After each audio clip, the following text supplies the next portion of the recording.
You are of the sea. Gasps rippled through the hall. The nobles exchanged frantic glances.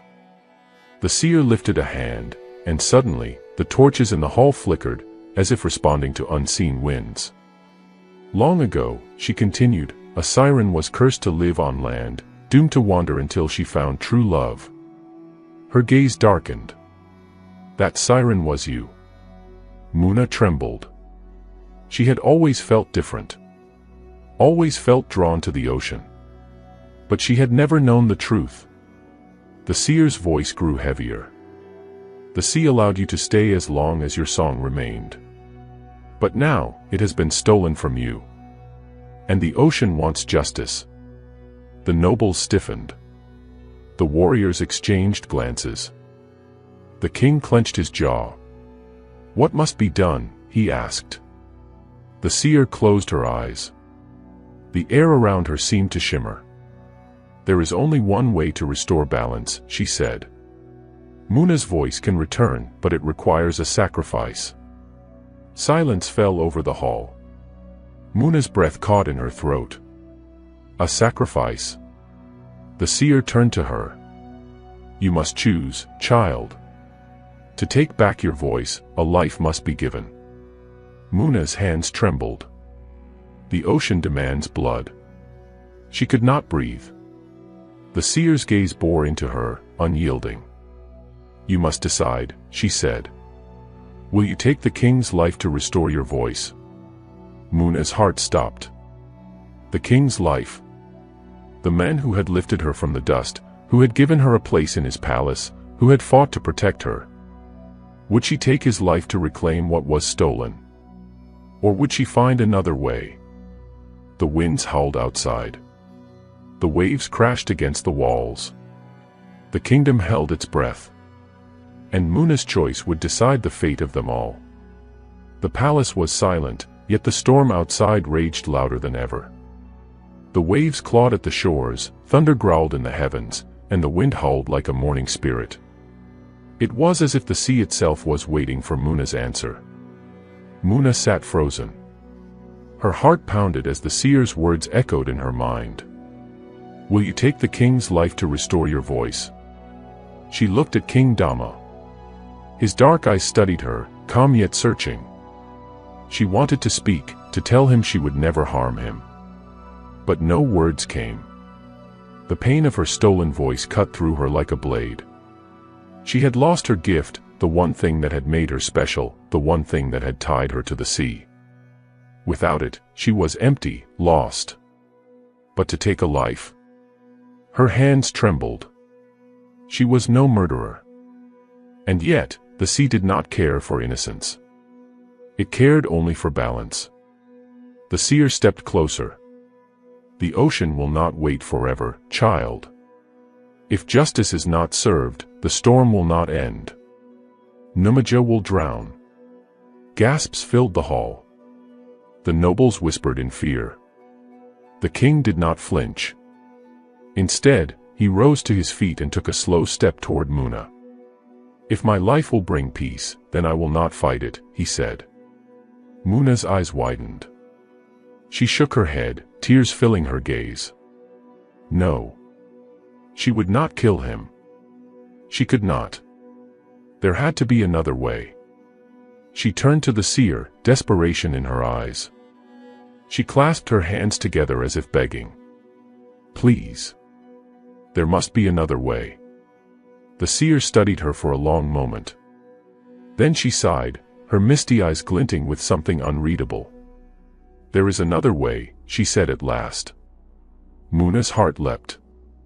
But the seer's next words sent a shiver through her bones. You must return to the sea and claim justice yourself. The words hung in the air like an unbroken spell. The nobles exchanged uneasy glances. The warriors tightened their grips on their spears. Return to the sea. Muna had spent her life on land, knowing nothing of the world beneath the waves. And now, the seer was telling her to go back, to a place she had never truly known. But what choice did she have? She turned to the king.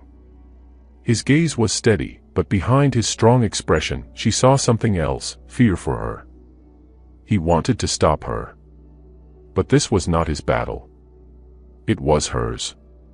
The seer placed a hand on Muna's shoulder. The sea has been wronged. It calls for you. Go to the waters at midnight. There, you will find your answer. Muna swallowed hard. The thought of returning to the ocean sent a deep ache through her heart. Would it welcome her back, or would it swallow her whole? And what kind of justice was she meant to bring? She did not know. But she had to find out. The kingdom of Numaja held its breath as the night fell. Muna stood at the edge of the sea, the waves licking at her feet like an old friend that barely remembered her. The sky was dark, the storm clouds heavy with unfallen rain. The wind whispered through the trees, carrying the distant echoes of a song she could no longer sing. Behind her, the king stood at a distance, watching. He had not tried to stop her. Instead, he had simply said, "Come back to me." Now, as Muna faced the endless waters, she wondered if she ever could. Taking a deep breath, she stepped forward. The water rose to meet her. And as she sank beneath the waves, she knew her fate was no longer tied to the land. She was returning home. To the ocean. To the truth. To justice. The ocean swallowed Muna whole. Cold. Endless. Powerful. The moment her body touched the water, something awakened inside her. It was as if invisible hands reached for her, pulling her deeper, welcoming her back. Her human legs felt heavy, useless against the currents. But she did not fight. She let the sea take her. Down. Down. Deeper still. The water was dark, but she could feel it, the presence of something ancient watching her. Then, a soft glow filled the deep. Muna's breath caught in her throat, if she still breathed at all. Before her stood a figure, shimmering like moonlight on water. Her skin was the color of the sea at dusk, her hair flowing like living waves. And her eyes, they were the same as Muna's. A voice, clear as a bell, rang through the water. "Sister." Muna's heart pounded. "Sister." Before she could react, more figures emerged from the darkness. Dozens of them. Their tails flickered like silver lightning, their eyes glowing with the power of the ocean itself. They were sirens. And they had been waiting for her. Muna wanted to speak, but still, no words came. Her throat ached from where her voice had been stolen. The siren who had called her sister swam closer. "You have returned to us at last," she said, her voice rich like the rolling tides.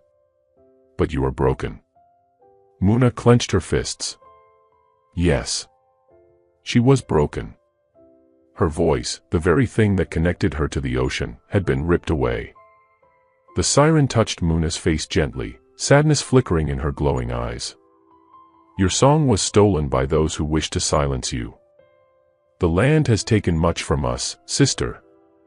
But the sea." She turned to the deep, where the ocean trembled with unspoken fury. "The sea does not forgive." A low hum filled the water. The other sirens began to sway, their voices rising in an eerie, mournful song. Muna felt it in her bones. The ocean's rage. The storm above had not been a warning. It had been a promise. The land had wronged one of its own. And now, the ocean would claim its due. Unless Muna stopped it. The lead siren, Muna's sister, though she did not yet know her name, took her hands. "There is only one way to restore what was taken," she said. "The land must pay in blood." Muna's stomach twisted. They wanted her to destroy Numaja. To drown the palace. To pull the nobles, the same ones who had mocked her, attacked her, into the depths where they would never return. It would be easy.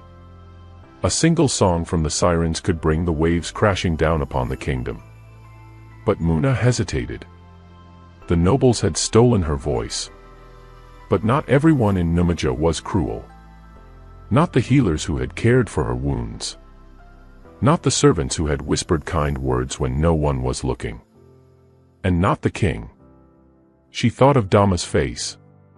The way he had lifted her from the dust. The way he had looked at her when she had lost her voice, not with disappointment, but with pain, as if he had lost something too. He had not been the one to hurt her. And yet, the ocean demanded justice. The sirens were watching. Waiting. Would she choose vengeance? Or was there another way? The tides rose higher. The sea whispered her name. Muna clenched her fists. She had made her decision. And the ocean would listen. Muna looked at the sirens around her, their glowing eyes filled with rage and sorrow. The ocean churned with their fury, waves rising higher and higher, eager to strike. But inside Muna, a quiet voice, not one of words, but of feeling, told her this was not the answer. She shook her head. The lead siren narrowed her eyes. You refuse justice.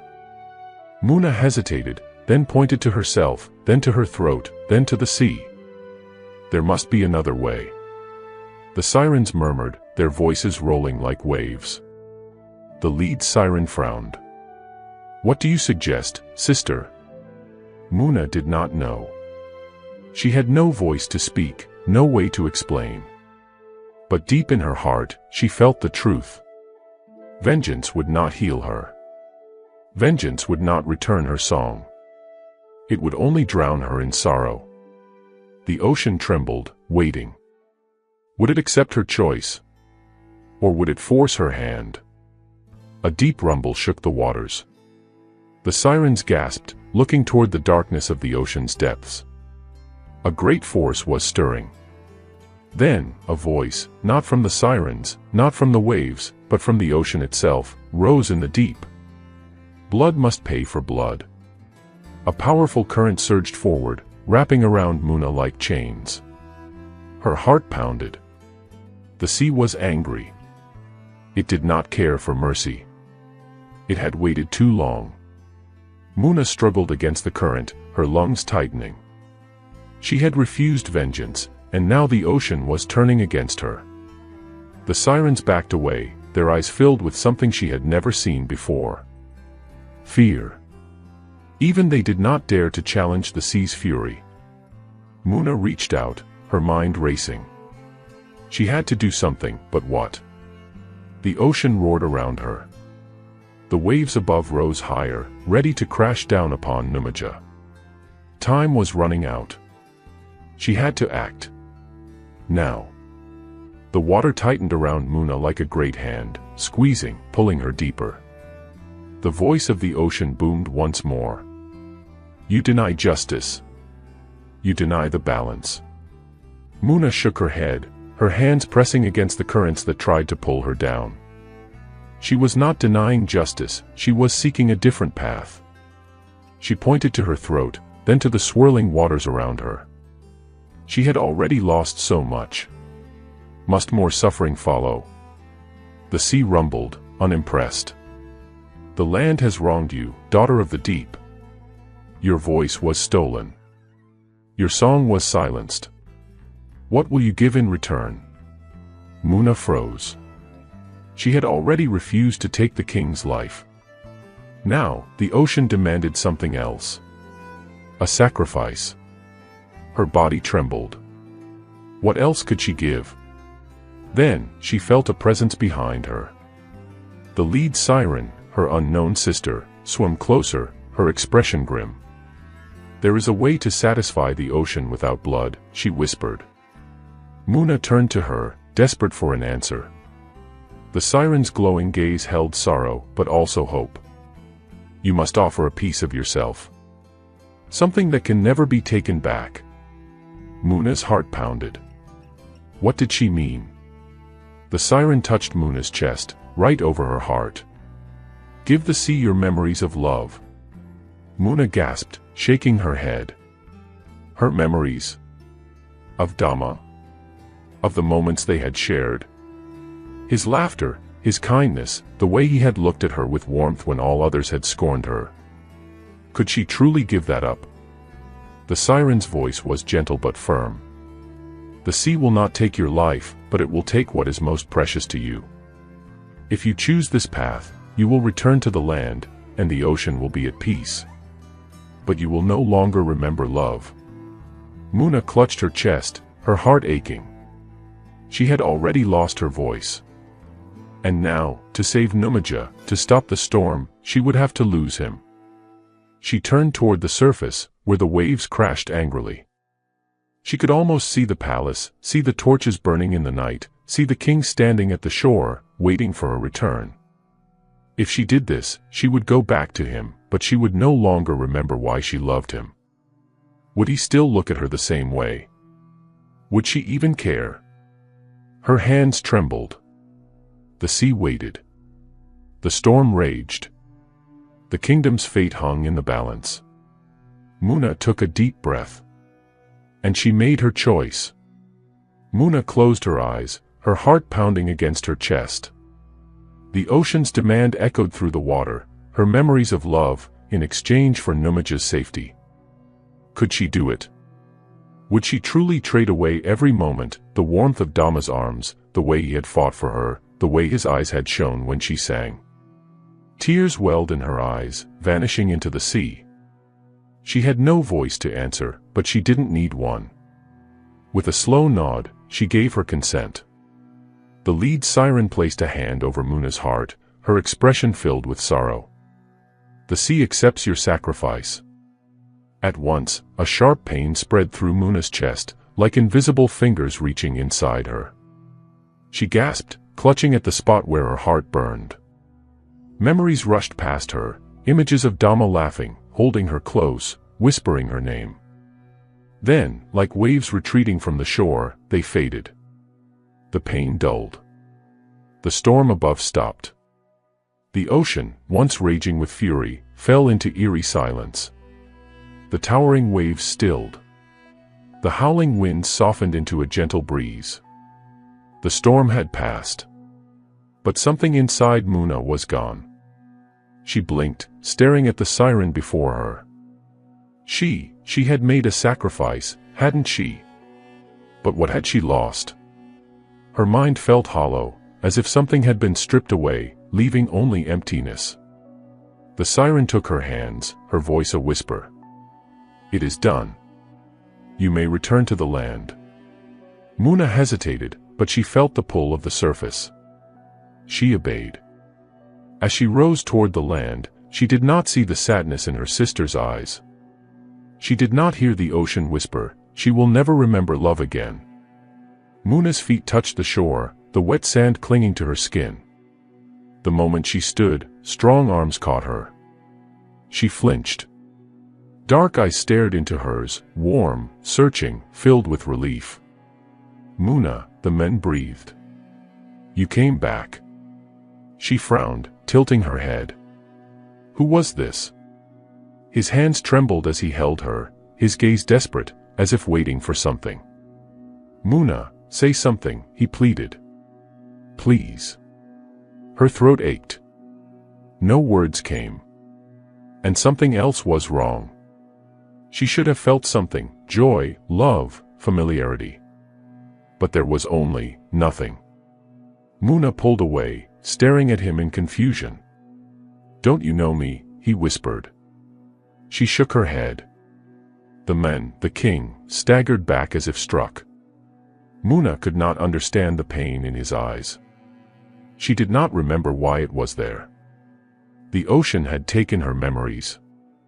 And now, standing before the men she once loved, she only saw a stranger. The king stood frozen, staring at Muna as if the world had shattered around him. She had returned. He had prayed for this moment, begged the gods to bring her back to him. But now, she did not know him. Dama's voice trembled. "Muna, it's me. Dama." She blinked, tilting her head slightly. His name should have meant something. It should have sparked warmth, a memory, anything. But inside her, there was only silence. Muna touched her throat, then shook her head, her face calm, expressionless. She did not know this man. And worse, she did not care. Dama's heart twisted. She had once looked at him with so much love, so much trust. Now, her gaze was empty. He reached for her hand, gently, as if afraid she might disappear again. "Come," he whispered. "You are safe now." Muna hesitated. But there was no ocean to return to. No storm to pull her away. So she followed him. But as they walked back to the palace, Dama knew this was not the same woman he had fallen in love with. And he feared that the woman he loved was lost forever. The palace should have rejoiced at Muna's return. Instead, it felt as if a shadow had fallen over the golden halls.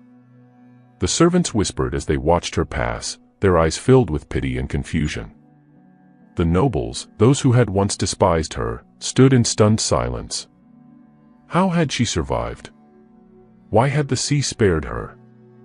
And why did she now walk the halls without a single spark of love for the king who had defied them all for her? Lady Ebel, one of the noblewomen who had tormented her the most, narrowed her eyes. "There is something wrong with her," she whispered to another noble. The others nodded. And slowly, a dangerous idea formed among them. Muna had returned, but was she truly still one of them? Or had the ocean sent something else in her place? Muna sat in the royal chambers, staring at the golden embroidery of the silk curtains. She had been here before, hadn't she? Her fingers trailed over the soft fabric, but no memories came. There was no warmth. No familiarity. Nothing. A deep sigh came from behind her. She turned. Dama stood in the doorway, watching her with an expression she could not name. It was heavy, tired. "Muna," he said softly. She tilted her head. "Do you truly not remember?" She shook her head. His jaw clenched, and he took a slow step toward her. "Not even the night in the gardens? Not the songs you used to sing? Not the way you—" He stopped himself, swallowing hard. Muna did not move. She should have felt something at his sorrow. Shouldn't she? But all she felt was emptiness. "I'm sorry," she whispered, the words barely forming on her lips. Dama's hands curled into fists at his sides. "No," he said. "I don't accept this." Muna blinked. He knelt before her, his eyes filled with desperation. "I will make you remember," he said. "I will bring you back." She simply stared. Could he? Could love be restored once it was erased? Outside the chamber doors, noble ears listened. And the whispers spread. "The king has brought back a cursed woman. She is no longer his Muna. The sea should have taken her." And deep beneath the palace, in the depths where the ocean's fury still stirred, the sea whispered back. "She is not done yet." The palace was silent, but the air was thick with unspoken fears. Dama had locked himself away with Muna, refusing to let go of the woman he loved, even if she no longer remembered him. Yet outside, the nobles gathered like vultures, whispering in shadowed corridors. "She is not the same. She is cursed. She is dangerous." Lady Ebel, the one who had once tormented Muna the most, stepped forward in the candlelit chamber where the nobles gathered. Her voice was smooth, but her eyes gleamed with quiet malice. "The king is blinded by his love for a woman who no longer exists," she murmured. The nobles nodded, their faces grim. "She was touched by the sea," one of them said. "And no one returns from the depths unchanged." Lady Ebel tilted her head. "If the king cannot see the truth, then it is our duty to act." The nobles murmured in agreement. Muna had survived the ocean's wrath, but would she survive what was to come? Dama sat beside Muna in the quiet chamber, watching her closely. She was the same woman, yet a stranger. She looked like his Muna, moved like her, breathed the same air. But her eyes, those eyes that had once held love for him, were empty. She did not look at him with hatred. But she did not look at him with love, either. Dama's heart twisted. "I don't know what happened to you," he said softly. "I don't know what the ocean took." Muna tilted her head, studying him as if trying to piece together a puzzle. He reached out, brushing a strand of hair behind her ear. Her body did not flinch from his touch. But neither did she lean into it. Dama swallowed hard. "I will not give up on you," he whispered. Muna simply blinked, saying nothing. Outside, the palace walls whispered. Not all were willing to wait for the king's love to bring her back. Some would rather see her gone. The night was cold, the palace quiet. Muna lay in bed, staring at the ceiling. She could not sleep. Something was missing. Or was it someone? Her mind was full of holes, pieces of memories that refused to come together. She had been loved. She had been treasured. But by whom? A soft sound made her sit up. Footsteps. Slow. Careful. She turned toward the doorway just as the shadows shifted. A figure stepped forward, their face hidden in the dim torchlight. Muna's breath caught. She did not know them. But something in their presence felt wrong. Then, she saw the knife gleaming in their hand. Before she could react, the figure lunged. And the world turned to chaos. Muna's body reacted before her mind could process the danger. She threw herself to the side just as the blade slashed through the air, barely missing her. The assassin snarled, their face still hidden beneath the dark hood. Muna scrambled backward, her heart pounding. She had no voice to scream for help, no way to call for the king. But she was not weak. She grabbed a nearby bronze tray from a table and hurled it at her attacker. The tray struck them in the chest, causing them to stumble. Muna wasted no time. She dashed toward the door. Another shadow moved. There was more than one assassin. A second figure stepped into the room, blocking her path. Muna's breath caught as she recognized Lady Ebel. The noblewoman smirked, tilting her head as if examining a fragile creature before crushing it beneath her heel. "You should not have come back," Ebel whispered. Muna clenched her fists. She did not know what she had done to deserve this woman's hatred, but something deep inside her stirred, a memory too faint to grasp. The first assassin lunged again. Muna twisted away, but this time, the knife caught her shoulder. Pain flared through her body. She stumbled, her legs growing weak. Ebel sighed. "A pity," she murmured. "But it is time to finish this." She raised her hand. The doors burst open. "Step away from her." "Dama." His voice was thunder, his rage a storm. He moved like lightning, his blade flashing in the dim light. The assassins turned, but they were no match for a king trained for war. With one strike, Dama disarmed the first assassin, sending them crashing into the wall. Ebel stepped back, her face pale. "Why, Your Majesty, I..." Dama did not hesitate. His fist connected with her jaw, sending her to the ground. The guards stormed in behind him, seizing the fallen assassins. But Dama had no eyes for them. He rushed to Muna, catching her as she swayed on her feet. "Muna," he whispered, his hands trembling as he held her. His fingers brushed against the wound on her shoulder, his expression darkening. Muna looked up at him, her lips parting as if to speak. But no words came. Only silence. And a single tear that slipped down her cheek. Dama pulled her close, his voice fierce. "I will never let them take you from me again." The morning sun rose over Numaja, but the air was heavy with whispers of betrayal. Dama stood before the nobles, his presence like a blade ready to strike. At his feet, Lady Ebel knelt, her wrists bound in chains. "You tried to take her life," Dama said, his voice cold. "You betrayed your king." Ebel trembled, but her pride did not break. "She is cursed," she spat. "She is not the same Muna you once loved." Dama's jaw clenched.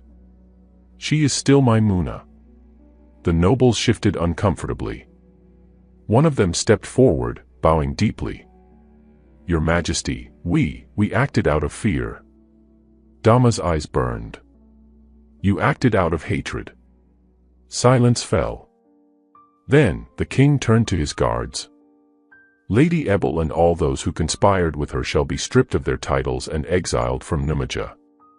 Their wealth shall be given to those they have wronged. Ebel's eyes widened in horror. You cannot. Dama raised a hand, silencing her. I am the king. With that, he turned away. The nobles watched in stunned silence as their former leader was dragged away. Justice had been served.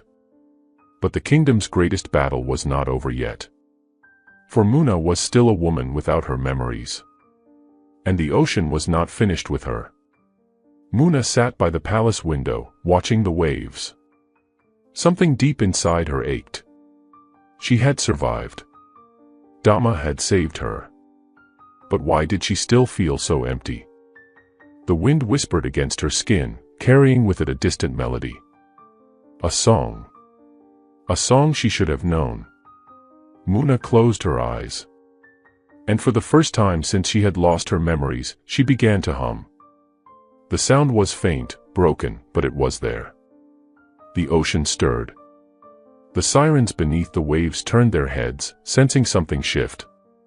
Muna was remembering. But would it be enough? Or was the ocean calling her home? The soft hum trembled on Muna's lips, barely more than a whisper.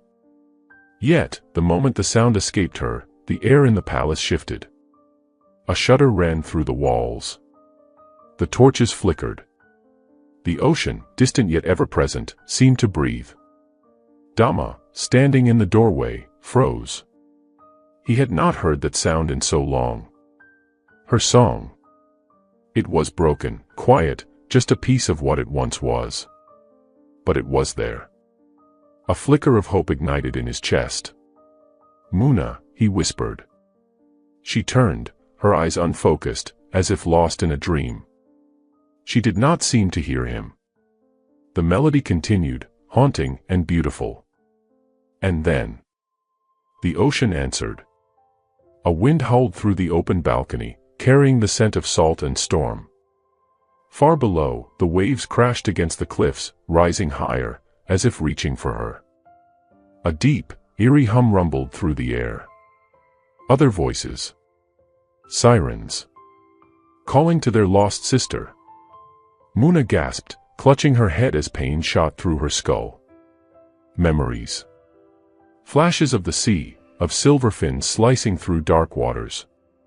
Of laughter, of sorrow, of love. She staggered back. Dama was there in an instant, catching her before she could fall. Muna. Look at me. His hands cupped her face, his eyes desperate. She blinked, trembling. And then, she spoke. I remember the ocean. Dama's heart pounded. Do you remember me? Muna's lips parted. But before she could answer, the palace trembled. A voice, deep and ancient, echoed from the sea. She has begun to remember. And now, the choice must be made. The palace erupted into chaos.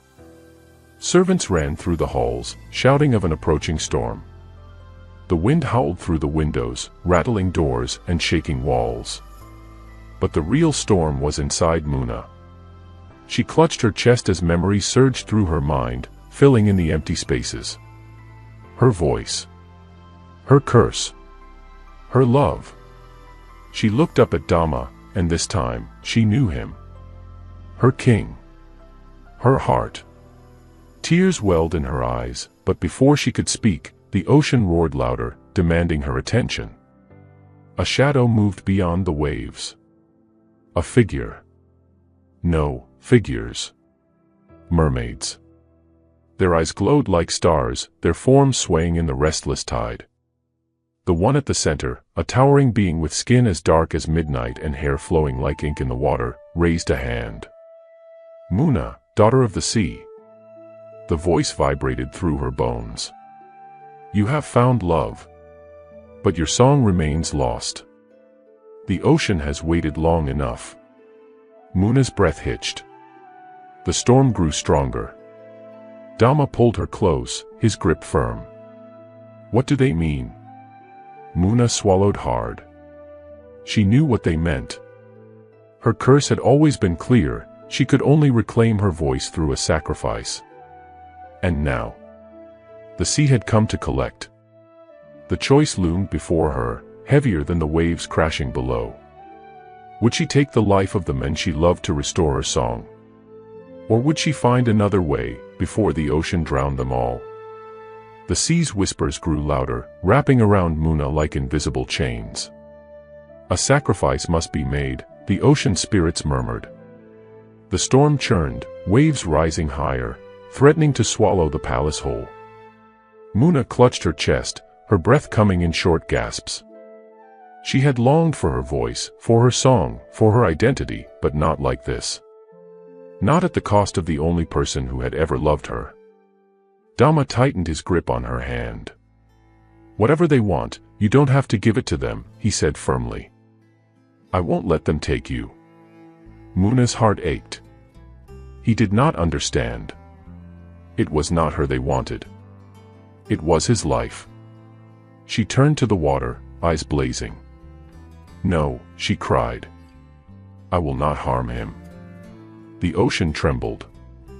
The towering mermaid at the center, Nalaya, keeper of the deep, narrowed her glowing eyes. Then the sea will take what is owed another way. She lifted her hand. A monstrous wave surged forward. Muna's breath caught. If that wave struck the palace, it would destroy everything. Dama cursed under his breath, pulling Muna behind him. The guards below shouted in terror. The servants ran for cover.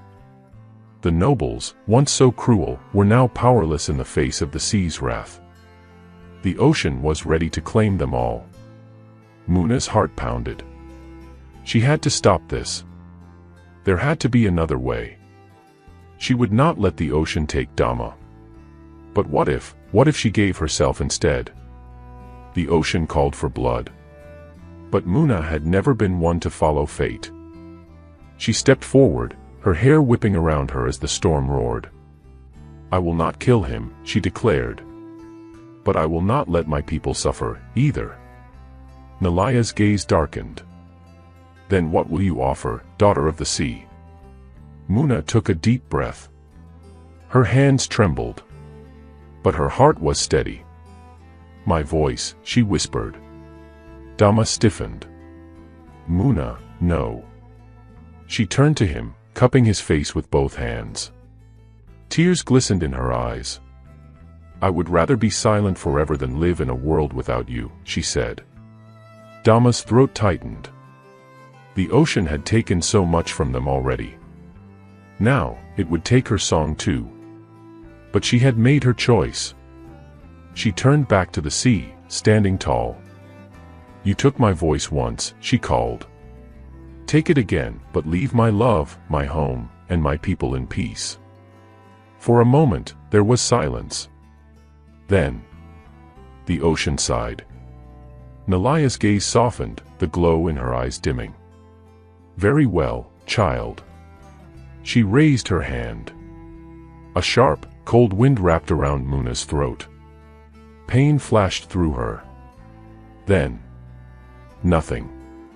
The sound of the storm faded. The waves calmed. The mermaids disappeared beneath the surface.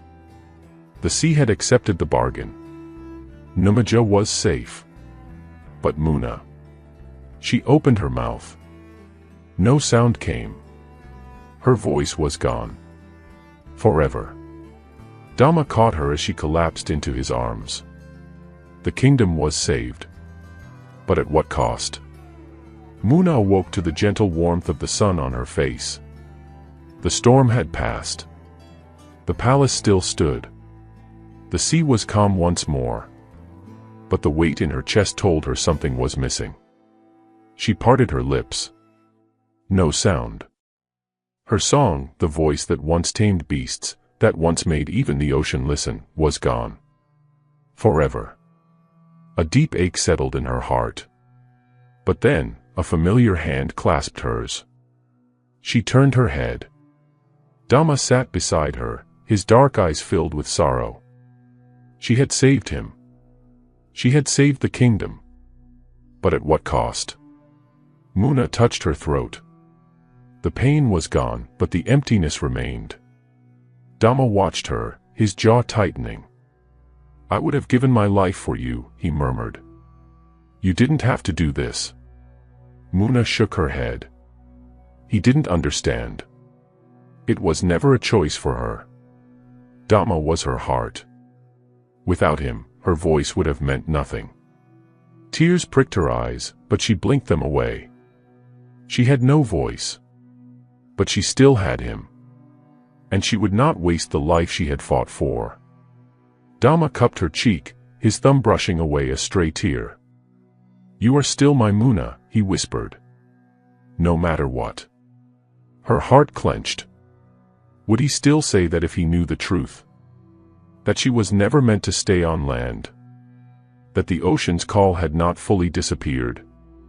Because deep inside her, beneath the silence, she could still feel it. A pull. A whisper. The sea was not finished with her yet. Days passed. Numaja celebrated its survival. The nobles, humbled by the power of the ocean, no longer dared to challenge Muna's place by the king's side. But something was wrong. Muna could feel it. At night, she would wake to find her feet wet, as if she had walked into the sea in her sleep. Her dreams were filled with whispers, the voices of sirens. "Come home, sister. You do not belong here. You are still cursed." She tried to ignore them. But then, one morning, she looked in the mirror. And gasped. Her skin was changing. A faint shimmer ran across her arms, like the glisten of fish scales. Her nails had grown sharper. And when she touched her throat, where her voice had once been, she felt a pulse. Like something was still there. Waiting. Fear gripped her. She had thought she had broken the curse. But what if the ocean had lied? What if she was still transforming, slowly, silently, into something no longer human? And what if, one day, she would wake up? Back in the sea. Dama noticed her distress. He watched her carefully, but she could not tell him. Not yet. Not when she did not understand it herself. But deep in her heart, she knew the truth. The ocean had accepted her sacrifice. But it had never let her go. And sooner or later, it would come for her again. Muna stood at the edge of the palace balcony, staring at the sea. It was calm now, its waves lapping gently against the cliffs. But she knew better. The ocean was never truly still. And neither was she. The faint shimmer on her arms had not faded. The whispers in her dreams had not stopped. The sea had given her time, but it had not released her. Her sacrifice had not been enough. She clenched the stone railing, breathing deeply. Dama's voice cut through her thoughts. "Muna." She turned to see him standing in the doorway. His dark eyes searched hers. "You've been restless." His voice was soft but knowing. "Something is wrong." She shook her head quickly, forcing a smile. But he did not look convinced. He stepped closer, brushing his fingers over her arm. His touch was warm, too warm against her skin. She pulled away before he could feel the faint coolness of her flesh, the way it no longer felt entirely human. Dama sighed. "I know you miss your voice." Her heart squeezed. If only that were all. If only she were not still changing. If only she could stay with him forever. But she knew. The sea was calling her back. And one day soon, she would have no choice but to answer. That night, sleep did not come easily. Muna tossed and turned, haunted by the whispers in her dreams. "Sister, You do not belong in the world of men. Come home before it is too late." She jolted awake, her body drenched in sweat. The room was dark, the only sound the soft rustling of the curtains. She placed a trembling hand on her chest. Her heartbeat was slow, too slow. And her legs. She gasped. Her skin glowed faintly in the moonlight, the shimmer more pronounced than before. Her body was still changing. She swung her legs over the side of the bed. Her feet touched the cool marble floor. But they felt wrong. Like they were not truly hers. Fear clawed at her throat. She had to stop this. She had to fight it. But how could she fight something that was woven into her very blood? A hand touched her shoulder. She froze. "Muna," Dama whispered. "What's happening to you?" She turned slowly. His eyes, sharp even in the darkness, flickered to her arm, where the shimmer had not yet faded. She sucked in a breath. He had seen it. There was no hiding it anymore. Tears burned in her eyes. She had never wanted him to know. Because now, he would finally understand. She was not meant to stay. And soon, the ocean would take her back. Muna's heart pounded. She could see it in Dama's eyes, fear, confusion, but also something else. Not disgust. Not anger. Something deeper. "Muna," he said again, softer this time. "Tell me the truth." Her hands trembled. She had spent so long hiding it. So long pretending to be normal. But she wasn't. And now, there was no more hiding. She reached for his hand and guided it to her arm. His fingers brushed over the shimmering skin, the faint, almost invisible scales. Dama's breath hitched. But he did not pull away. Instead, he whispered, "How long have you known?" Tears welled in her eyes. Always. She had always known she was different. Always felt the ocean's pull. Always feared the day it would come for her. But she had never imagined she would find love on land. Never thought she would have something worth fighting against the sea for. She opened her mouth to answer, but of course, no sound came. The words would not come. Because her voice was gone. She pressed a hand to her throat, frustration burning inside her. She wanted to tell him everything. To make him understand. But all she could do was stare into his eyes and hope he could see the truth in them. And he did. Dama cupped her face gently. "I don't care what you are," he said. "You are still Muna. You are still mine." Her heart squeezed. He was wrong. Because if the sea had its way, she would not be his for much longer. The days that followed were quiet. Too quiet. The ocean had stopped whispering. The transformation had slowed. But Muna knew this was not mercy. It was waiting. Watching. Choosing the perfect moment to strike. And when it did, she would be powerless to stop it. Dama refused to leave her side. He had ordered the palace healers to find a cure, had sent word to every mystic in the land. But Muna knew the truth. There was no cure. The sea did not make mistakes. And a siren could not escape her fate. One night, as the kingdom slept, she crept to the balcony once more. The ocean stretched before her, endless and dark. She could feel it, calling her. "Come home, sister." Her hands gripped the railing. She had to find a way to stop this. To break the curse before it was too late. Or else, the next time she woke, she might not be in the palace at all. She might be under the waves. And this time, she might never come back. Muna stood on the balcony, staring at the sea. It was quiet tonight, but she could feel it watching her. Waiting. She clutched the railing. She had sacrificed her voice to protect Dama, to save the kingdom, but it was not enough. The ocean still wanted her back. And deep inside, she could feel herself slipping. Her body no longer felt fully human. Her skin glowed faintly in the moonlight. Her legs ached when she walked for too long, as if they were never meant to carry her weight. And worst of all, she could not resist the water. Each night, she woke with her feet wet, standing at the shore, the waves licking at her ankles. One night soon, she feared, she would walk into the water and not return. She had to stop this. She had to find a way to break the curse. But how? She had already given up her voice. What more could she offer? Behind her, she heard footsteps. She turned. Dama. He wore a long robe, his dark hair tousled from sleep. Muna, he said softly. I know you're hiding something. She stiffened. He stepped closer. Please, let me help you. Tears burned in her eyes. She wanted to believe he could. But this was a battle against fate. And fate was not so easily changed. She took his hand, pressing it to her cheek.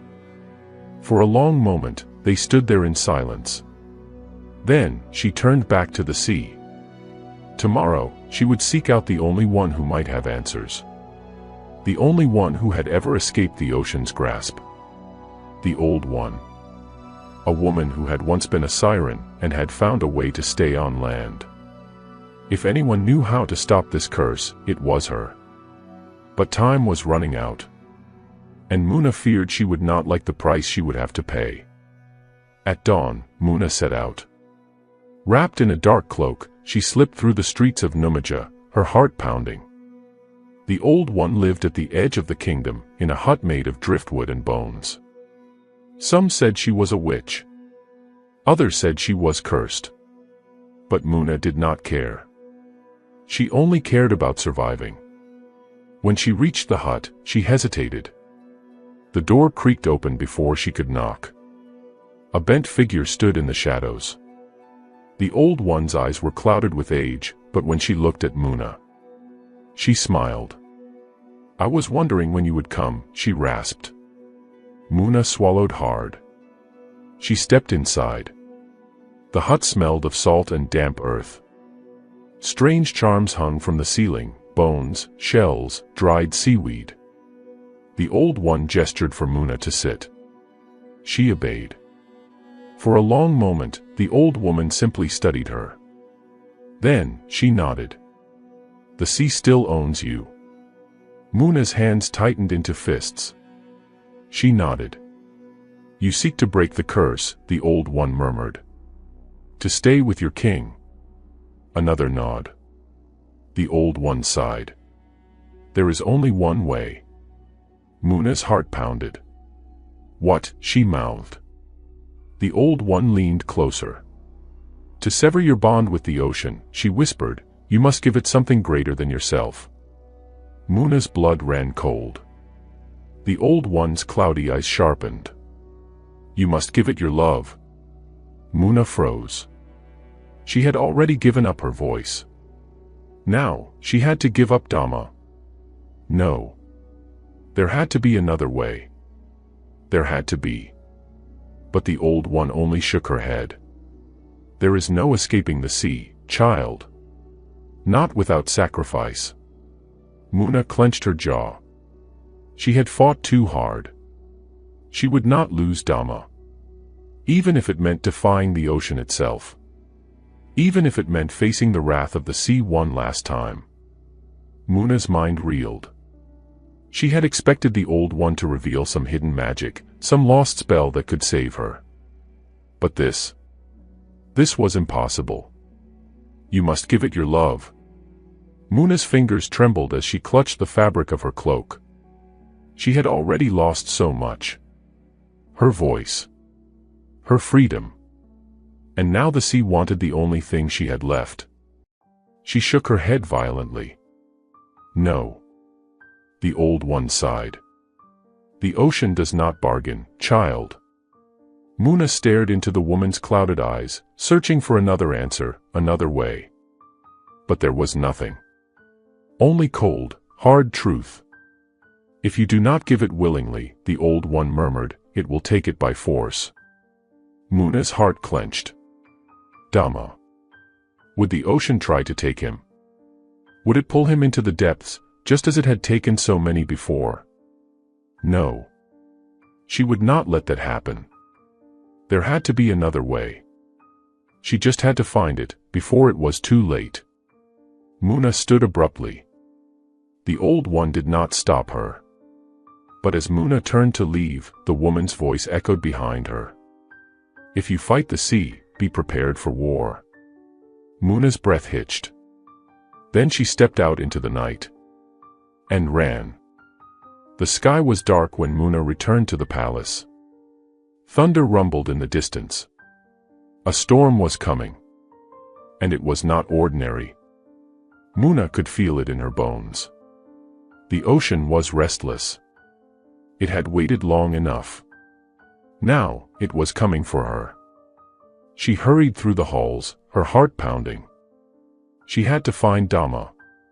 She had to warn him. But when she reached his chamber, the door was open. And inside, Dama stood by the window, staring out at the sea. Lightning flashed, illuminating his face. His expression was grim. You went to the Old One, he said without turning. Muna froze. He already knew. Slowly, he turned to face her. His gaze searched hers. She told you the truth, didn't she? Muna's throat tightened. She nodded.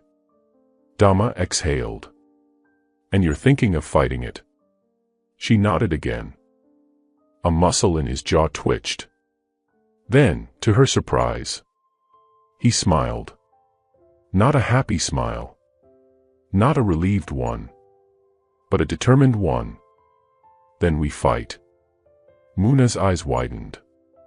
Dama stepped closer, his hand brushing against hers. I will not lose you, Muna, he whispered. Not to the sea. Not to fate. Not to anything. Tears welled in her eyes. She wanted to believe him. But the storm outside was growing stronger. The ocean was angry.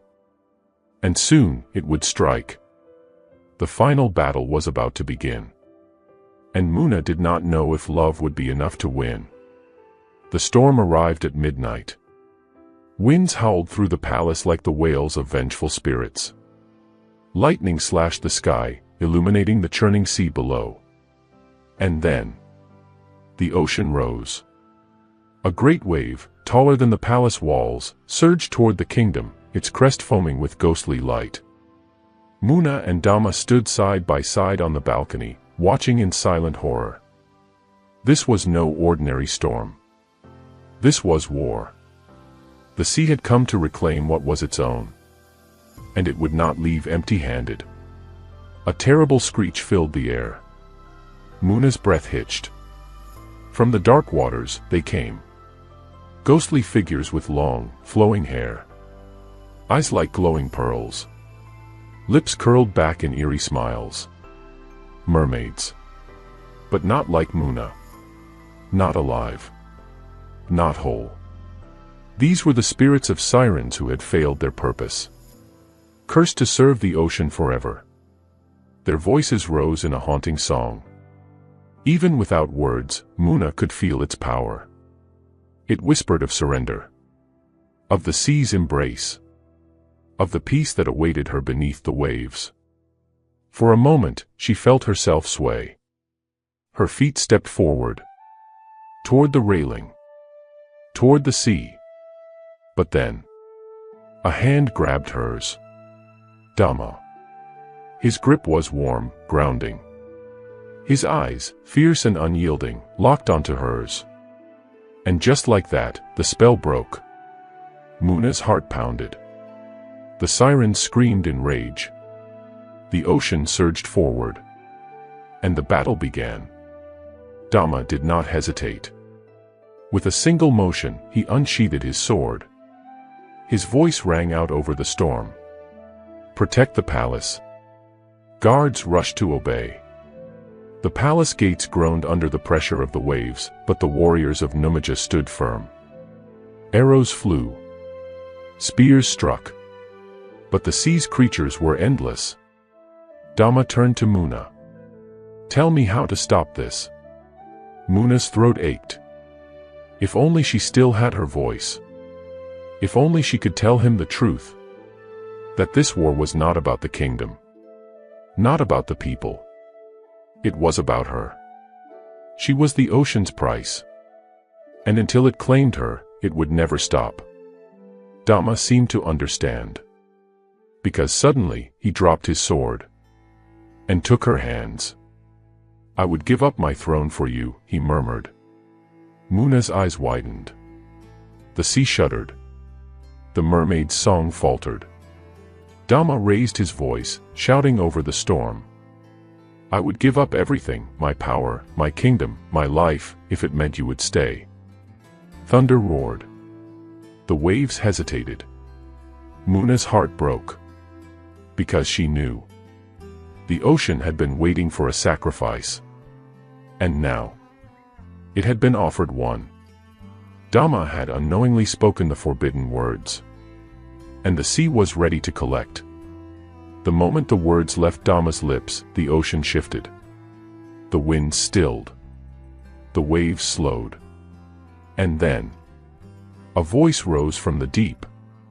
Low. Echoing. As if it had existed since the beginning of time. Your life for hers. Your throne for her freedom. A king's vow cannot be undone. Dama's breath hitched. Muna grabbed his arm, shaking her head wildly. No. Her silent plea burned through her eyes. Do not do this. But the sea had already heard him. The sky darkened. The mermaid stilled, watching, waiting. Dama straightened his shoulders. His grip tightened on Muna's hand. Then, he stepped forward. Muna lunged, trying to pull him back. But an invisible force held her in place. She could not move. She could not scream. All she could do was watch as the sea prepared to take him. The water rose in the shape of a towering figure. A great, faceless being, shifting like the tide. The sea god. You offer yourself, the voice rumbled. Dama did not flinch. I do. Muna's heart shattered. The sea god stretched out a hand of water. The deal was sealed. But just as the waves reached for Dama, a new voice cut through the storm. No. Muna's eyes widened. Because the voice that had spoken was hers. The moment Muna spoke, the entire ocean froze. The sea did not move. The wind did not howl. Even the storm held its breath. Muna's hand flew to her throat. Her voice. It was back. But how? Then she understood. The sea had prepared to take a life. A sacrifice had been made. And in that moment, the ocean had returned what was stolen. Her voice was the price of Dama's life. The sea god turned its shifting form toward her. You reject the offering. Muna lifted her chin. I do. Dama stared at her in shock. Muna's heart pounded, but she did not waver. There must be another way. The sea god was silent. Then, it spoke. Then you must choose, daughter of the deep. The waves rippled. And suddenly, the choice was before her. Two visions. Two futures. One path led to the sea. If she returned to the ocean, the storm would end. Dama would live. The kingdom would be safe. But she would never see the land again. The other path led to the land. She could stay with Dama. She could keep her love, her kingdom, her voice. But the ocean would never stop hunting her. Never stop calling. And one day, it would come again. The choice burned inside her. Stay with her love and fight the sea forever. Or surrender to the waves and save them all. Muna took a shaking breath and made her choice. Muna's heart pounded like a drum. The sea god's presence loomed before her, vast and unyielding. The weight of the ocean pressed against her chest, demanding her answer. Dama's fingers wrapped around her wrist. His grip was tight, desperate. "Don't go," he whispered. His voice was raw, full of emotions he could not put into words. Muna's eyes burned. This was everything she had ever wanted. Love. A home. A place to belong. But the ocean would never stop calling her. It would never let her go. She turned to the sea god. Her voice was steady, but her soul trembled. "If I return, will the ocean leave Numaja in peace?" The waves shifted. The mermaids hovered in eerie silence. Then, the sea god spoke. "If you return, the land will never know the wrath of the sea again." Muna swallowed hard. If she stayed, she would always live in fear. If she left, she would never see Dama again. The ocean waited. Dama waited. Muna took a deep breath and made her choice. "I will return." A sound like 1,000 crashing waves filled the air. The ocean roared in triumph. The storm above broke apart, clouds unraveling like silk. The mermaids began to sing, not a song of war, but one of welcome. Muna turned to Dama. Tears streaked his face. But he did not beg her to stay. He knew. This was the only way. Muna reached up, her fingers brushing against his cheek. "I will love you beyond the waves, beyond time," she whispered. Then, before her heart could shatter completely, she stepped into the sea. The moment Muna's foot touched the water, the transformation began. A wave curled around her ankles, pulling her in. Her human skin shimmered, melting away. Scales of deep blue and silver rippled across her body. Her legs fused together, shifting into a long, elegant tail. Her fingers stretched, webbing between them. And her voice. Oh, her voice returned in full. No longer stolen. No longer broken. She sang, and the sea sang with her. The ocean had reclaimed its daughter. The waves wrapped around her, cradling her like a lost child finally home. She turned, one last time, to see Dama. The king she had loved. The men she had left behind. He stood on the shore, unmoving, his eyes filled with unshed tears. The palace behind him stood untouched, safe from the wrath of the sea. Her sacrifice had saved them all. The mermaids circled her, their arms outstretched. "Come, sister." Muna took one last breath of the salty air and dove beneath the waves. Dama did not move for a long time. The sea was calm now, its rage faded. The sky was clear, the stars shining as if nothing had happened. But his heart was gone. Taken by the waves. A gentle breeze carried Muna's song to his ears, a melody only he could hear. She was alive. But she would never return. He clenched his fists, swallowing his sorrow. A king did not weep before his people. But that night, Dama wept alone. The kingdom of Numaja would never forget the woman who had saved them. And the king who had lost her. Far beneath the waves, Muna swam through a world she had almost forgotten. Coral castles stretched toward the surface. Schools of fish darted through glowing tunnels of seaweed. The mermaids around her laughed and danced, welcoming her back. But Muna did not smile. Her heart remained behind, on the shore. Yet, as the ocean currents embraced her, a whisper filled her mind. This is not the end. Muna's fingers curled. She had obeyed the sea. She had given herself willingly. But fate was not yet finished with her. One day, she would return. One day, she would find a way to walk the land again. For love was stronger than any curse. And the tides would always bring her back. Years passed. The story of Muna, the siren who loved a king, became legend in Numaja. The people spoke of the storm that nearly swallowed the kingdom. They whispered about the mermaid who gave up everything to save them. And they remembered the king who never took another wife, who stood by the shore at night, listening for a song only he could hear.